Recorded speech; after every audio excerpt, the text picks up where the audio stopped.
I just want to give a quick thanks to the Tier 5 channel members and patrons. Bob the Dragon, Data Magnet, Sergeant Puma, Cat Crab Lobster, and Duck Machine. Thank you very much for the support. It is much appreciated. Well, I suppose no delaying the inevitable. We're all here for the next chapter. Human Weaponry, Chapter 10, Interrogation. At some point, I must have fallen asleep. I woke up to a knock at my door. I had slept with my head on my desk and I had the worst cramp in my neck. I was pushing my white hair out of my face when the person on the other side of the door spoke. "Who's this? You awake?" I went and opened the door a touch. This was a much younger human than Sergeant Garrick, or at least it looked that way. "Sergeant Garrick requests you make your way to the brig. I can escort you." "Yes, of course. Let me change back into my uniform." I closed the door. It'll be good to get that bag of human clothes off of me. I'm going to have to redo my hair, though. At some point during sleep, it had become undone, and now my hair was covering my face. It wasn't a difficult process, though. I just had to get it all in between my ears, so it rested down my neck and back. Then I put a clip in to hold it in place. I didn't know what to do with the human clothes, so I laid them out on the bed. I may have to sleep here again. I had read much before I slept. Human nuclear weapons were destructive, to be sure, but what was more concerning was the quantity. The United States alone had over 14,000 nuclear warheads, all now ship-to-ship capable. Not only that, but the second largest human nation, Eurasia, controlled over 28,000. Oh, much less were shipboard than the Americans. Based on what I read, this cruiser I'm on alone could have enough nuclear missiles on it to wipe out the population of a sizable planet. Fast, too, over 50,000 miles per hour at top speed. Luckily, humans seemed to never want to use them. Researching nukes had led me through a lot of Earth history, in which nuclear weapons were used only 3 times, and 2 of them were in the same war, much longer ago than the third instance. The third usage saw the Americans using a hydrogen nuclear missile on what was then called Russia. Most species that discover these weapons before space travel become extinct.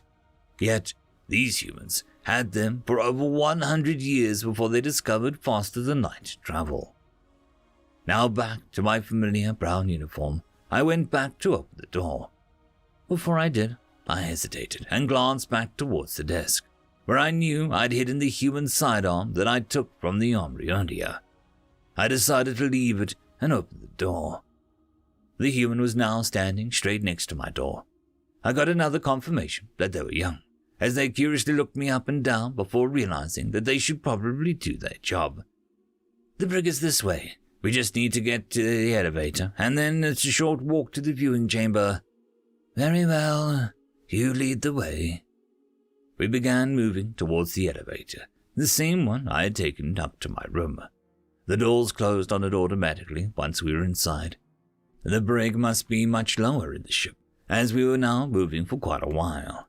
I took the opportunity to ask something I was curious about.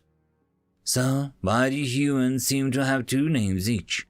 I noticed yours and Sergeant Garrick's name tag have 2 different names." The human had relaxed a bit since he'd first spoken to me. "It's a first and last name. Serves to better differentiate ourselves from each other and signify what family we're from.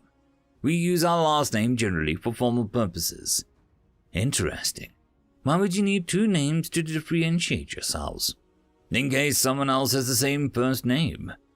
"Why would you and someone else have the same name?" "Because they're—" The door opened and cut off whatever other ridiculous question he was going to ask. On the way to observation, we had to stop twice for the human to stop, stand up straight, and his right arm and hand to his face while someone walked past. Human military customs are quite strange, or possibly just American customs. We eventually made it to the door that the human opened by inputting a code. He then held it open and motioned me inside, then closed it again. Inside was a table and more small chairs. Sergeant Garrick and 2 others, and a window looking out into a room with a desk and 2 chairs around it. "Glad you can make it, Ozus. I know this isn't your usual job, but you're the only one from your species here. Garrick was back in his combat gear. I'm guessing he was going to serve as the muscle needed if any flourishing prisoners decided to get physical. That and the other human guard surely located in the brig. A large, heavy-looking door opened in the room. I could see through the window. A smaller Frisian walked through the door and sat down before the door closed automatically behind them. This was the first time I'd gotten a good look at one. They weren't all black like I'd thought. They had large armor plates on their body that were black, but the visible skin in between them was more grey, similar to myself. I had thought that these creatures were wearing combat armor, but it looked like it was actually natural. Additionally, at least this individual had white streaks on the skin going up its arms. It did look very thin from what I could tell, though not like me. I am thin compared to humans because my home gravity is less than that of Earth. I'm not malnourished. This individual looked unhealthy and moved in a fashion to suggest sickness. It had some sort of device on one of its wrists, probably something to track its movement. An older-looking human in white formal wear opened a different door and walked in. They were in formal dress, but they still had a holstered weapon on their hip. They sat down on the other side of the table from the Florician.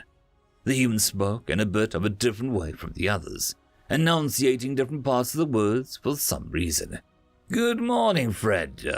Is the translator we gave you working?" The Florician spoke, or at least the translator did, in a monotone voice. "True." "Very well. I'm going to ask you some basic questions about your species. Is that okay?" "This isn't my decision." "You can't answer questions." "I am not permitted." "Not permitted? By whom?" "A leader unknown." The translator must have not had the word for whatever the Florician said. "This leader, were they on the ship with you?" "True." "Then they are dead." "They're dead?" "Most definitely." The Florician looked down for a moment, then glanced at the device placed on his wrist. It seemed to be pondering something. Finally, it turned back to the human interrogator. "What do you want to know?" End of chapter. And that, my friends, concludes this video. I hope that you enjoyed, and